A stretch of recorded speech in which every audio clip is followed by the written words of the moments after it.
All right. Good morning, everyone. I'd like to welcome everyone to today's HR Council meeting. It's an exciting meeting because we have two different speakers on two different very important topics joining us today. So I'm going to start the meeting first by introducing Jody Erdfarb from Wiggin and Dana. She is going to be speaking on the OIG General Compliance Guidelines, a monthly employee screening. And I know you all know Jody because she's presented to LeadingAge Connecticut many times. But as a reminder, she's a partner at Wiggin and Dana, and her knowledge extends to a wide range of healthcare on a broad range of issues, including compliance, fraud, and abuse, False Claims Act, HIPAA, patient care, regulatory, and corporate matters. So Jody, I'm going to turn the call over to you to do your presentation now. Hi, everyone. Thanks for having me today. As I was mentioning just before we started letting people in here, I could give a full week, I think, of presentations on the OIG's compliance program guidance and its application to nursing homes. But this question about exclusion checking recently came up from one of the LeadingAge members, which is why they've asked me to do this really short, and I promised them I would keep it really short, even though I can talk for a very long time, as I think most of you already know. So I'm really going to narrowly address just exclusion checking, and as nursing home providers and healthcare providers, what you need to do in regard to exclusion checks, both on the federal and on the state side. So there are a lot of words on these slides. You don't have to read all of them. I just put it here for your information, but I'm going to walk you through it. So there's two authorities and two exclusion lists that you really have to worry about. One is the federal and one is the state. I'm going to start by talking about the state authority. It comes from the Social Security Act and the statute, and they're both listed here. And there are instances where the OIG is required by law to exclude healthcare providers from participation in federal healthcare programs. And there's instances where the OIG has discretion to exclude individuals. Exclusion is often called the death penalty in healthcare, and I'll explain to you why. It's very, very broadly applied. But I'm not going to read all of them, but generally, if you're going to be interacting with any person or entity who's been convicted of certain types of criminal offenses that are listed here that relate to healthcare, they're most likely going to have been excluded.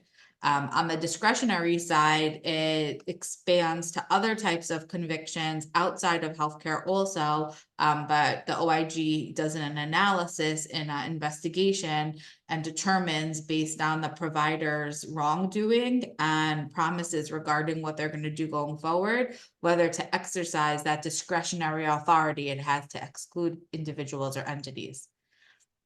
Exclusion could be forever, or it can be for a set amount of time. You need to know what the amount of time is, and a person could ask to be reinstated after they're excluded. And again, that's subjected to the OIG's discretion. So what does it mean if you're excluded? The effect of exclusion is that no federal healthcare program payment, and that is a very broad term also. It includes Medicare and Medicaid and like postal and VA. It's very, very broad. Any federal healthcare program payment may not be made for any items or services that are furnished by an excluded person or at the medical director or in the prescription of an excluded person. So if an excluded doctor, for example, writes a prescription, the pharmacy can't fill that prescription. It's a very broad brush exclusionary authority. And the reason that it is written that way is to have the deterrent effect that it's meant to have, and to ensure that these people who are at risk of, wrongdoing again, won't have the opportunity to commit that wrongdoing. If you do submit a claim for payment by an excluded individual or entity, that payment is considered an overpayment. And all of you know that Medicare requires overpayments to be returned, supposed to be within 60 days. And under certain circumstances, you have a little more time if you need to quantify and identify that overpayment. And if you don't pay that money back, you're liable under the False Claims Act, which has a lot of draconian penalties, per claim penalties of up to $15,000 plus treble damages. And it's a know or should have known standard, meaning you may not know that the nurse that you've employed was excluded, but that doesn't matter. You could still be on the hook It's a should have known standard. And that's where the exclusion checking comes into play, because you have the obligation to do your due diligence to make sure that nobody that you employ or contract with that are providing services are excluded. A couple of slides just to show you how this plays out in the real world. So it's really broad, and the OIG explains that a lot of providers think that they can employ excluded people because they think that it's permissible because maybe the employee got a new license. Maybe I'm going to pick on nurses. Sorry about that. Just easy in this context. Maybe the RN lost their RN license in Connecticut, but then re-enrolled and was able to again, get a license as an RN. That doesn't mean that you can hire her. She may still be excluded. So you have to be very careful with that. Some people think that if you don't bill directly for the nurse's services or for that individual's services, then you're allowed to employ the excluded individual, but that's also incorrect. The payment prohibition applies to all methods of federal healthcare program payment, whether that's an itemized claim directly related to the services provided by the excluded individual, or whether that person's salary is reflected on a cost report, whether it's included in a fee schedule, capitated payments, prospective payment systems, bundled payment. It's very, very broad. So the example they give here is in a hospital context. No payment may be made to a hospital for items or services furnished by an excluded nurse. The nurse's services in a hospital are not individually billable, right? There's no payment provided to the hospital specifically for that nurse's services. It's wrapped into the DRG payments that the hospital receives. And yet the hospital would be in violation by billing for any services at all related to the nurse's employment. It also goes beyond direct patient care. It applies to working under arrangements with the hospital, a nursing home, a home health agency, a managed care entity, where it could be preparation of surgical trays, audit review, record review, review of treatment plans, whether it's separately billable or whether it's included in a bundled billing arrangement, or excluded pharmacists, excluded individuals who input prescription information for pharmacy billing. It's prohibited, excluded people are prohibited from providing transportation services that may be at all reimbursed, even on a cost report, by any federal healthcare program. Excluded persons are prohibited from furnishing administrative and management services, so they can't be in any leadership role, a CEO, a CFO, general counsel, etc., etc. They can't do health information technology services support for you, strategic planning for you, billing, accounting, training. All of that is prohibited. Exclusion checking is how we mitigate the danger from this. So there's something called the LEIE, the list of excluded individuals and entity. And that's a tool that's available on the OIG's website, and you're encouraged to look at that monthly. And then I'm not making that up. That comes from the OIG's compliance guidance, because that way you're mitigating the harm. If you wait and you only do it every year, it could be 11 months, right? Or 12 months of hiring an excluded employee or contractor that you didn't even realize was excluded. And that just multiplies all of the damages. And that gets to the OIG's analysis of, did you know or should you have known? And they're saying that their standard is that you do this every single month. They update the list every month.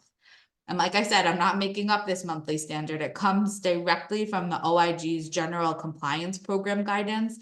This was released in November 2023. If you haven't read it yet, I definitely recommend getting a copy. You could Google it and download it online. It's a very interesting, easy to read compilation of compliance principles that the OIG has expressed over time, consolidated into one.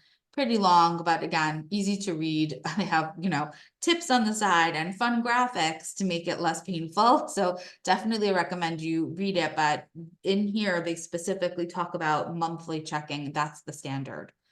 Here's just a screenshot of the oig.hhs.gov exclusions database. This is the LEIE downloadable databases. You can download the entire database. You can just download the monthly. Or a lot of providers, they outsource this. There are companies who just do exclusion checking for you. It can be an outsourced function. So that's the federal. In Connecticut, we also have authority in Connecticut to exclude vendors or providers from participating in the Medicaid program if they've been convicted of certain types of crimes. They're also ineligible if they've been like kicked out of other programs, and they're automatically ineligible for Medicaid program payment. And also DSS can sanction a vendor that they believe committed vendor fraud. You don't even have to be actually convicted.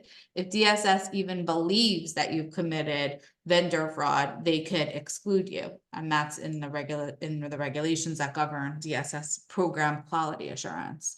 Also, if you did not refund to Medicaid a payment that should have been refunded, they could exclude you because of that. So really broad exclusion authority. Here's a screenshot of the Medicaid enrollment agreement that is specific to nursing facilities, and all of you signed if you participate in the Medicaid program, and just directing you to section 38 that says the provider will examine publicly available data, including but not limited to, right, the OIG's website or any successor agency's list of excluded individuals or entities report. That's what I just showed you. And you're going to check that to determine whether any potential or current employees, contractors, or suppliers have been suspended or excluded or terminated from any healthcare program, and shall comply with and give effect to any such suspension, exclusion, or termination in accordance with the requirements of federal, state, and federal law. And then it says, so it was just guidance before. It was important guidance, and guidance that I recommend everybody follow. But here in your Medicaid provider agreement that you signed, you actually contractually agreed that you're going to search the HHS OIG website on a monthly basis or at such interval as specified by the OIG or DSS to capture sanctions that have occurred since the provider's last search. The provider shall also routinely search the administrative actions list on the DSS website, and I'll show you that in a minute. Because DSS has independent authority to exclude from Medicaid, they maintain their own list. The provider shall immediately report to the OIG and to DSS any sanction information discovered in search and report what action has been taken to ensure compliance. And you can be subject to civil monetary penalties if you employ or enter into contracts with excluded individuals or entities. So this is a contractual obligation. Oh, Tanya already called you? Yeah. Here's a screenshot of the DSS Quality Assurance Administrative Actions List. So you can also get it just by Googling and going to this website. DSS maintained this list of everyone who's been excluded and when their exclusion was effective and the time frame for that. And that's something you should be checking monthly as well. Here's just a sample of how this comes up in the real world. If you're not doing these checks monthly, the amounts start to add up very, very quickly, and you're going to find yourself suddenly in a situation where you have to make a self-disclosure to the OIG or to DSS, and you're going to have to pay back money in that instance. And when you self-disclose, there's going to be penalties as well, specifically on the federal side. So this is literally just from January. Look how many instances there are of providers who are paying money back to the government, lots of money, right? And that is only because they realized they're employing or contracted with excluded people or entities. The self-disclosures, there's lots of them. And this is just a sample from the beginning of 2024 of exclusion. So, and this is all across the country. Here's Texas, here's Oklahoma, we have Massachusetts here, right? We have Delaware, all over the country, Kansas. And there was one nursing home here also, so I wanted to bring that to your attention. Here we have Tuscany Village Nursing Center in Oklahoma paid back over $130,000 because they employed an individual that they knew or should have known was excluded. When you make a self-disclosure, there's a very specific protocol that you follow when you're disclosing this type of conduct, the employment or contracting with excluded people, that because it's so hard to determine how much money was actually attributable to your employment or your contract with that excluded individual or entity, they go based upon the salary that you've paid that person, actually. And there's a special methodology for doing that. So it comes up very often, but the way to make sure that you're insulated from this is by doing those exclusion checks monthly. Any questions? Okay, well, that's the end then. Thank you so much, Jody. Really appreciate you coming on and joining us this morning. You're welcome. If anybody thinks of any questions, I'm always available and happy to answer them, but I guess for now I'm gonna log off. Okay, can you send me your slides so I can share them with with those that weren't able to join us today? Sure. Thanks, Thank you. everyone. Bye-bye. Thanks, Jody. All right, so our next speaker I'm excited to introduce is Maria Trapenasso. Did I pronounce that right? Trapenasso, yes. Okay, great. So she is the Senior Vice President of Human Capital Solutions at NFP. She's an HR industry veteran who's been with NFP for over a decade and leads efforts to combine their expertise, experience, and capabilities in the human capital space so they can present a comprehensive offering to their clients. This morning, she's joining us to present on navigating the interaction between workers' comp benefits and FMLA. Oh. Sorry about that. That's okay. I just want to make sure that what you're seeing, are you? We're not seeing anything right now. Okay, let me just share. My apologies. I just want to make sure that you're not seeing.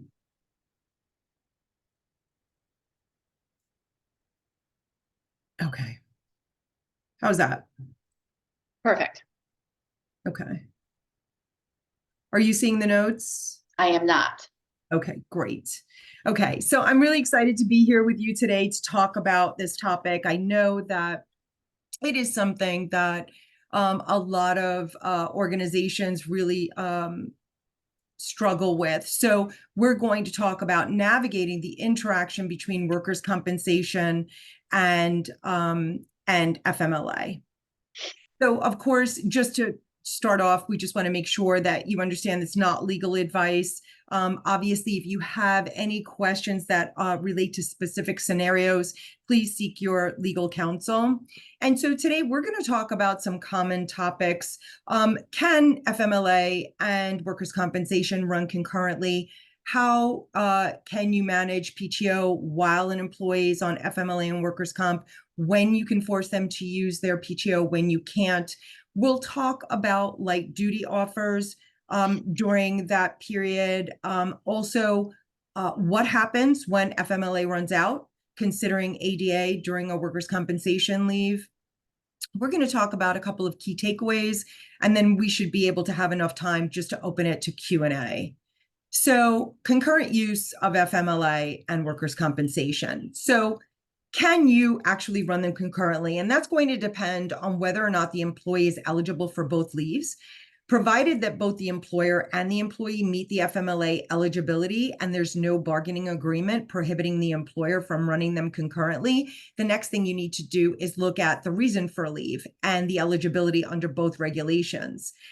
It's also important to note that Connecticut FMLA and federal FMLA are going to run concurrently, but there may be times when an employee is eligible for Connecticut FMLA and not the federal FMLA because of the eligibility requirements. And that is, in Connecticut, you only need one employee, and in obviously the federal FMLA is 50 employees within a 75-mile radius. So there may be some differences there. So let's take a look at the reasons for leave. With FMLA, an employee's own serious illness or injury that prevents them from working is going to qualify them for FMLA. Under workers' compensation, it's a little bit different. The employee is, if they have an on-the-job illness or injury that incapacitates them for 3 or more days, it also requires a doctor's visit for at least 2 or more times, or 1 time with a regimen of extended care. So the answer to the question is obviously yes, because if an employee has their own illness or injury, whether it's work-related or non-work related, they are eligible for FMLA. So it would apply for both regulations. And just a note, this is just a caveat. I know a lot of people also ask, can you run Connecticut PFML with workers' compensation? And the answer is no, you cannot run those two concurrently. So now that we know that you can run them together, the question becomes, should you run them concurrently? And the answer is yes. Whenever an employee is eligible under both regulations, you're going to want to run them concurrently. So a lot of employers don't understand why you would do that, but there's a couple of reasons. Number one, to start that FMLA clock ticking. You don't want an employee to stack time. And I'll give you an example. Let's assume you have an employee that's eligible under both FMLA and workers' compensation. They go out on workers' comp for 8 weeks, and then they return to work. Then after a period of about a month, the employee's mother has a serious illness, and the employee wants to take off 12 weeks under the FMLA to take care of that parent. If you had required the employee to file for FMLA at the onset of the workers' compensation leave, then the employee is only going to have 4 weeks left to take care of their parent because he's already used 8 weeks out of that 12-week allotment. But if you don't start that FMLA clock ticking, then the employee can actually now take the full 12-week allotment of FMLA. So that's really important to remember. Also, FMLA provides job protection and workers' compensation does not. Workers' comp is only wage replacement and also has provides medical benefits, but does not offer job protection, and employees are entitled to that job protection. Also, FMLA permits an employer to require an employee to use PTO during periods of unpaid FMLA leave. And we're going to talk a lot more about that in the next slides. But before we do, here's another question that comes up very often is, can an employer require an employee to just bypass workers' compensation and use FMLA and PTO? And the answer is no. That is not compliant. If an employee is injured on the job or has an illness because of a work-related injury, they are eligible for workers' compensation. So you can't just bypass filing a claim to lower claims. You're not able to do that. So it's really important to remember that. So what about using PTO during FMLA and workers' compensation? This has been the bane of many employers' existence. So are you able to require, and the word is require, that really needs to stand out. Are you able to require an employee to use PTO while they're on workers' comp and FMLA? And that's going to depend on the circumstances. And the way that you really determine this is whether or not the employee is getting paid during that FMLA leave. And when we say being paid, and this is important to note for all FMLA leaves, it is being paid by any other outside source. So that source can be workers' compensation, it can be short-term disability, it can be PFML, or any other type of payment that the employee would receive while they're on FMLA. So let's take a look at a few circumstances. If the employee is receiving pay from workers' compensation while they're also out on FMLA, you cannot require them to use PTO. However, if you and the employee both agree that you want the employee to use PTO and they want to supplement their workers' compensation payments, that is permissible. If the employee is out on both FMLA and workers' compensation, the employer can require the employee to use PTO during the workers' compensation waiting period because it's unpaid leave. So let's look at some of those workers' comp eligibility scenarios. First, the employee must be incapacitated for 3 or more days due to the work-related injury to be eligible for workers' compensation. So that 3-day period is an unpaid period in which you can require the employee to use PTO. If the employee is incapacitated between 3 and 7 days, workers' compensation is going to start payment on the 4th day. So again, that 3-day period is unpaid, and so you can require the employee to use PTO. Now, in the scenario where the employee is out for more than 7 days, workers' compensation is going to pay that claim retroactively back to the first day of claim.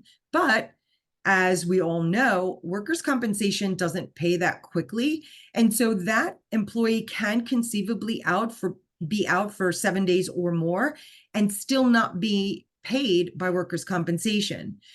You can require the employee to use PTO during that unpaid portion of workers' compensation leave. So that's really important to note. I will state that another note that's very important is that that first day of injury is actually paid 100% by the employer and is not counted by workers' compensation as the first day of illness or injury. It is the next day that is counted as full incapacitation under workers' compensation regulations. So just wanted to call that out. So let's look at a couple of examples. Here's an example where you can require PTO use. John is injured on the job, he carried something really heavy, a piece of equipment, or lifted a really heavy box. He's been out for 12 days. He's been to his doctor and it looks like he's going to need surgery. He has filed his workers' compensation claim and payments, but he hasn't received his first payment yet. Workers' compensation said that he probably will get a check within the next 15 days.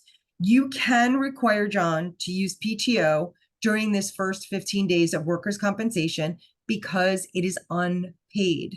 Again, that trigger is FMLA unpaid, you can require the PTO. If it is being paid, you can't require it.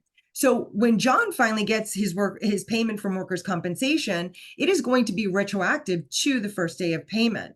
This is a really important note for all employers to be in contact with your workers' compensation carrier during this time, because when he actually does receive that retro payment, typically it's actually paid to the employer when they know that you have allowed that employee to use PTO or required them to use PTO, because you can then restore his PTO bank.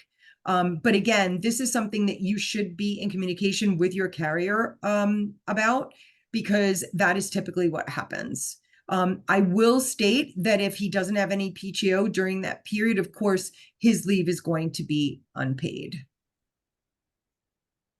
So when can you not require an employee to use PTO? Jamal slips on the shop floor, he breaks his wrist, he's out for 7 days. His doctor says that he needs to be out for another 2 full work weeks. He filed his claim in a timely manner, and actually workers' compensation has started to pay him. He's already receiving his payments even during the next 2 weeks where he still has to be out of work. You cannot require him to use any PTO because the leave is being paid. Again, if you and Jamal agree, he can use his PTO to supplement his workers' compensation leave, but you cannot require it. Now, this is a very, very important note. We have been talking this entire time about what happens when FMLA is running concurrently with workers' compensation. However, if the employee does not, for whatever reason, and that's going to be rare in Connecticut because the employee is covered pretty immediately. Actually, it's going to be within the first 30 days that the employee is covered. However, if this should happen within the first 30 days of employment and the employee is not covered for FMLA, either federal or Connecticut, then you cannot force an employee to use PTO. And if they're only on workers' compensation. So that's really important to remember. So let's talk about a light duty offer and what happens if they're on FMLA and workers' compensation. So the first question is, if you offer an employee a light duty position, but it is not the same position as, or an equivalent position as what they had prior to their injury, can they decline the offer? And the answer is yes. But a few things are going to happen. As a result of turning down that light duty job, the employee may lose workers' compensation benefits. And if this happens, the employee can stay on the FMLA leave until the FMLA entitlement is exhausted. And during that period, you can require them to use PTO because, again, that's unpaid leave. Alternatively, if the employee did take the light duty job, it would be in lieu of the FMLA because the employee is working now full time, even though it's a light duty position, they're no longer eligible for the FMLA and you can't count that toward the FMLA benefit.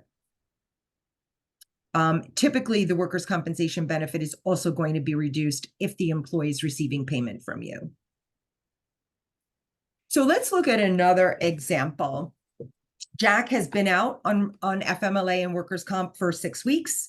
His doctor stated that he can perform his job duty, but he's got to have a number of modifications and he needs to be out for another 6 weeks.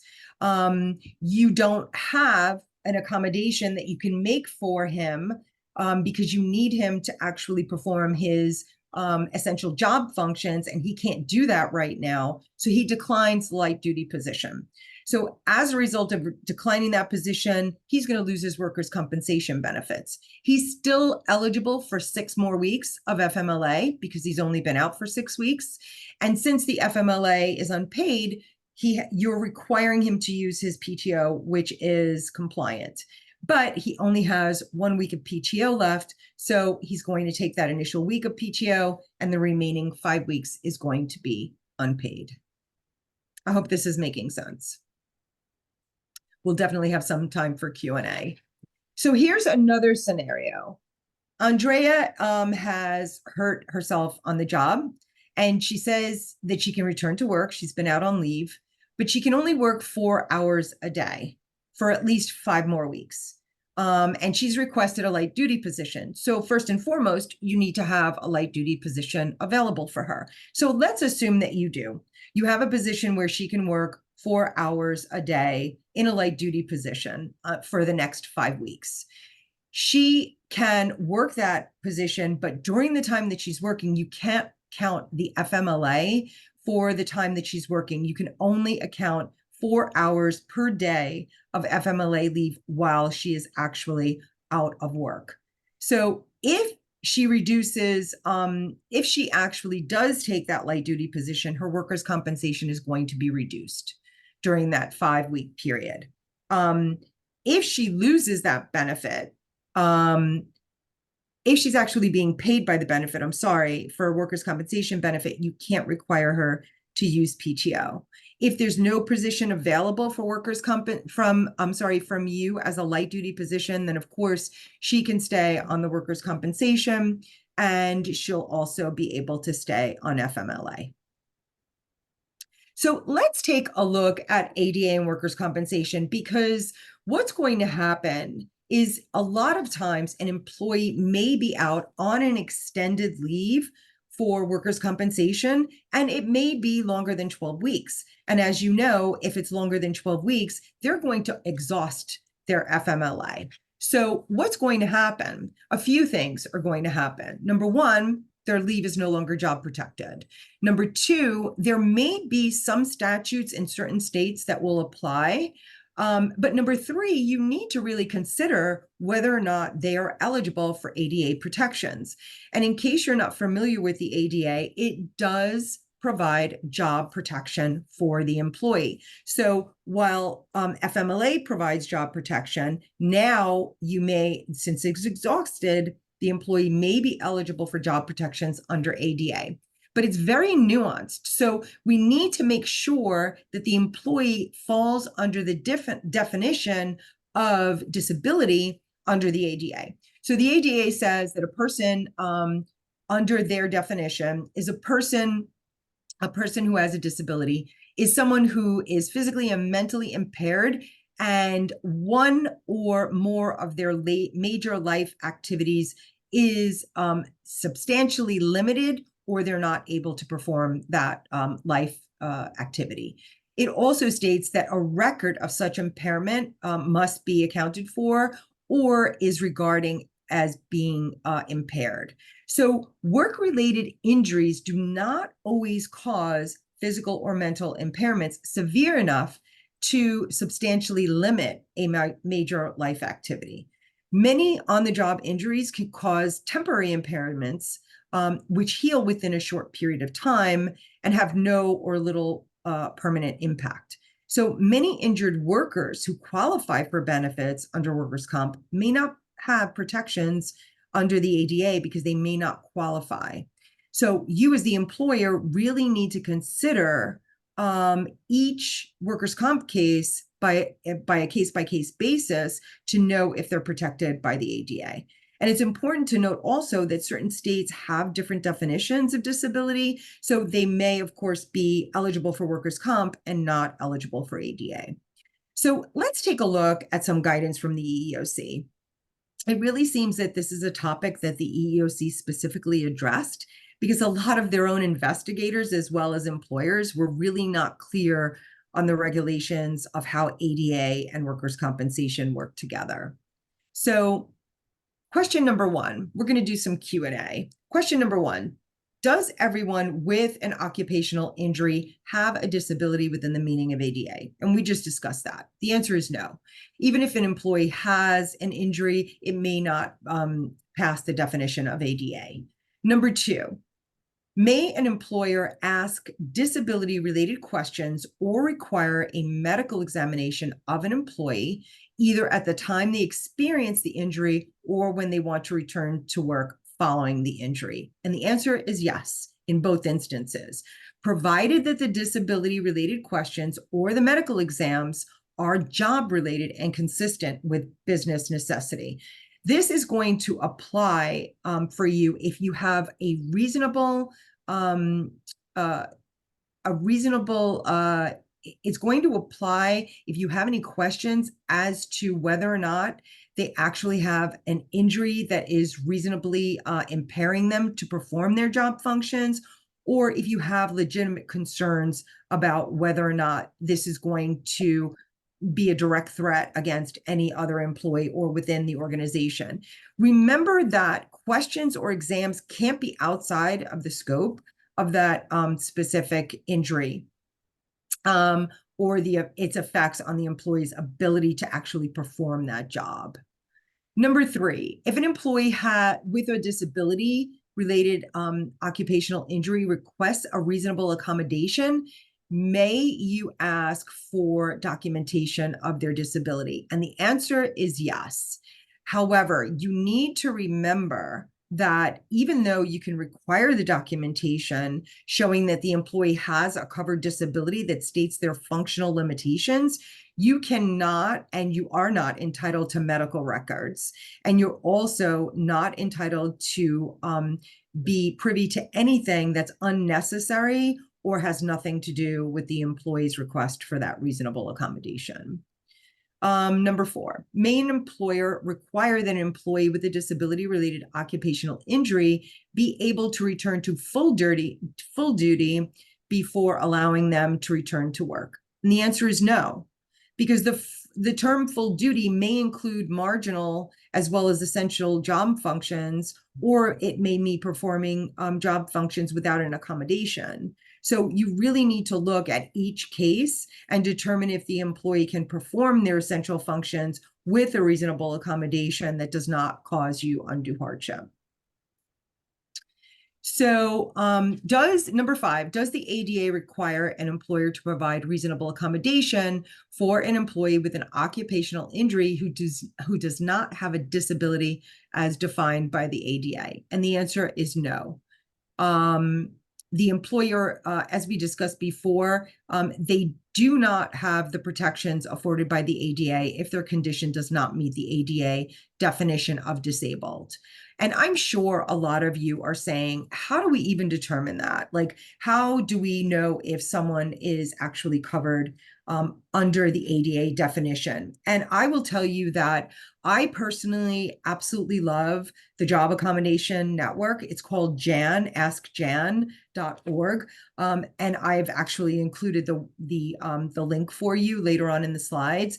There are so many employer resources on the JAN network that are super invaluable. They literally have accommodations from A to Z, and they can help you determine which accommodations are correct. If you have questions about whether or not something is covered under the ADA, they actually have a hotline where you can call a professional and they will actually send you the transcription of the conversation with all of the EEOC regulations that were cited on the call. I mean, it's really phenomenal. It's wonderful. And it's my go-to whenever I have ADA questions.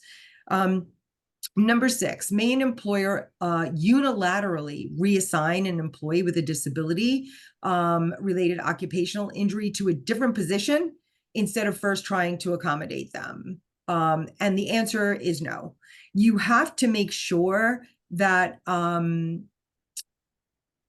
you have to assess whether or not they can perform their job functions. You can't just automatically assume that they're no longer able to perform their old position or their original position, possibly with a modification. So some examples of reasonable accommodation can be restructuring the job, modification of the equipment, or a part-time schedule. Reassignment should only be considered when an accommodation with the employee's original position is not possible and doesn't impose an undue hardship on you. Number 8 is if there's no vacancy for an employee who can no longer perform their position, their original position, because of a disability-related occupational injury, must an employer create a new position or bump another employee out of his or her position? And the answer is no. If an employee can no longer perform their functions of their, the ADA does not require an employer to create a new position or to bump another employee from their position in order to reassign an employee. That is not required under the ADA. So number 9, when an employee requests leave as a reasonable accommodation under the ADA because of a disability-related injury, may an employer provide an accommodation that requires him or her to remain on the job instead? And the answer is yes and no. So let's look at yes first. An employer does not need to provide an employee's preferred accommodation. This is supposed to be an interactive conversation when an employee requests an ADA accommodation.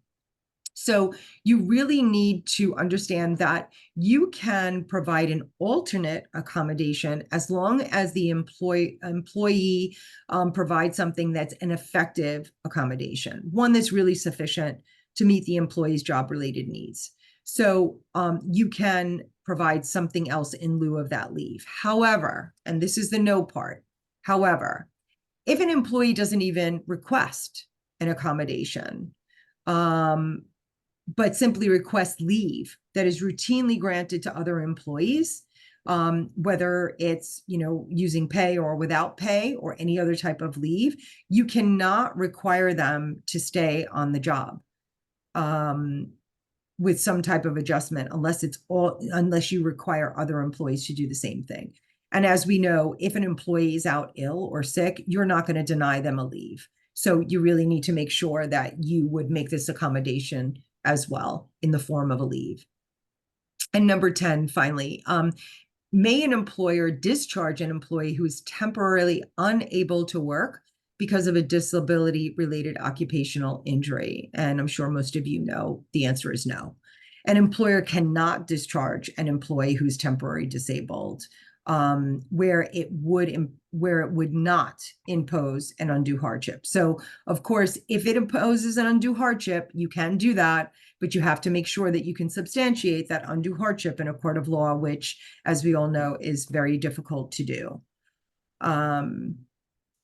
So some key takeaways. First of all, assume that all employees who qualify for workers' compensation will also qualify for FMLA. Run FMLA and workers' compensation concurrently whenever possible. Number 2, make sure that you provide the FMLA documents at the onset of the workers' compensation leave. So it should be your normal practice. It should be a trigger. If an employee is eligible for workers' compensation, you should also provide the FMLA documents as well. Number 3, make sure that you check your policies. Your FMLA policies should state, number 1, that it will run concurrently with any other type of leave where the employee is covered under the same circumstances.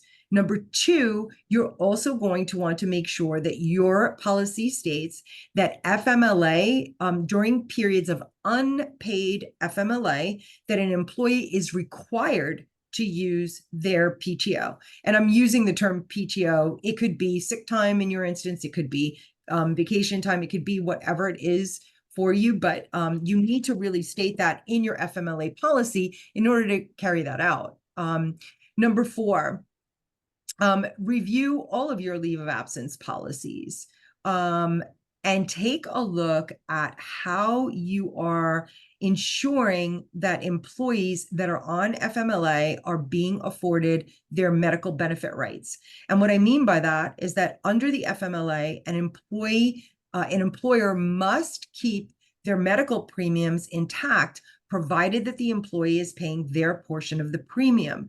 So during a leave, how are you collecting that premium? You need to make sure that you've got some type of vehicle set in writing that an employee knows that they are required to make their portion of the medical premiums, how they need to do that, and outline that in your policy. Now, what we usually see is that an employer can use their COBRA vendor if you have one. It's usually very minimal for them to take this on. And it's a really great way for a third party to actually manage this.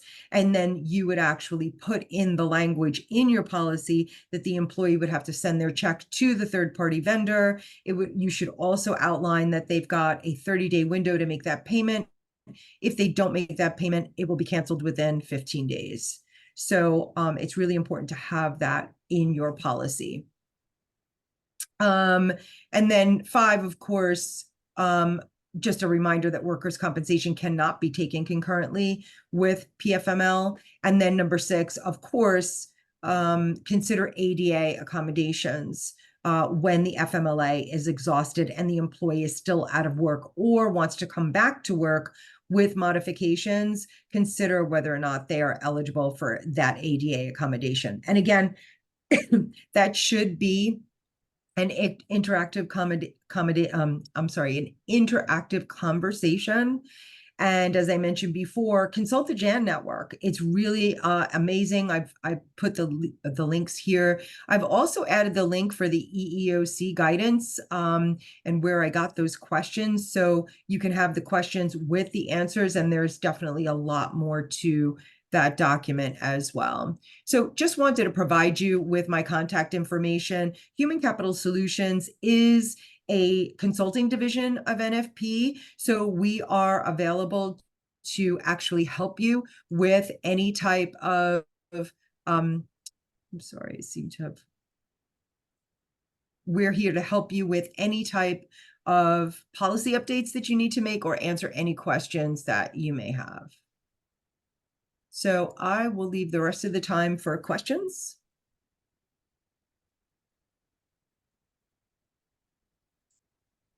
Thank you so much, Maria. That was great. Does anyone have any questions? I have a question. It might be a silly one, but for scenario with Jack, I just wanted to know if he were to apply for Connecticut paid leave, we would not be able to. So then he couldn't use PTO concurrently with Connecticut paid leave as well. Does that make sense? Yes, that is correct. So Okay. as I mentioned before, if an employee is on FMLA and they're being paid by any other vehicle, so if they're on Connecticut PFML and they're receiving a payment, if let's say that Connecticut PFML was for maternity and she's receiving short-term disability, she's receiving Connecticut PFML, any type of payment, you cannot force them to use PTO. That's correct. Okay, thank you. You're welcome.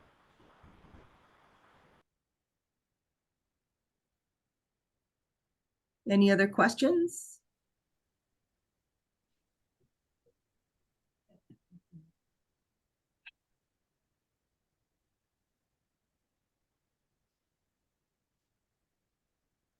Well, I guess that's it. If anyone thinks of any questions, do we have your, Maria, did you share your email address on your Yes. slides? Okay. Yes, I did, and I'll make sure Okay. that I send you a copy of these. Perfect, thank you.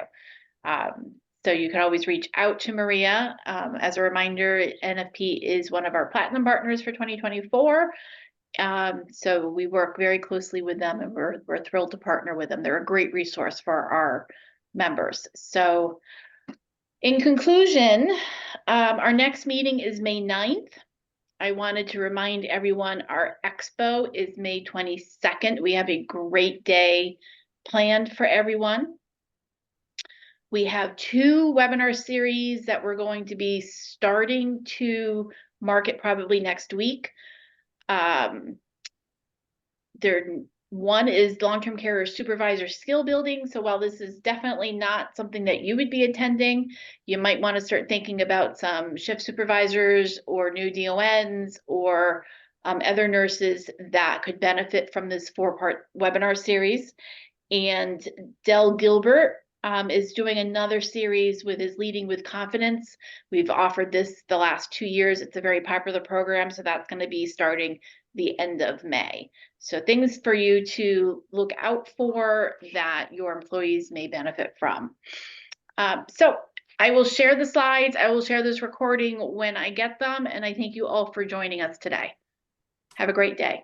Thank you. Great meeting, Wonderful. Andrea. Thanks for all your work. You're welcome. Thank you so much. Yeah, Beth helped organize this while I was out. So thank you, Beth. Beth. All right. Have a good one, everyone. Bye. Bye.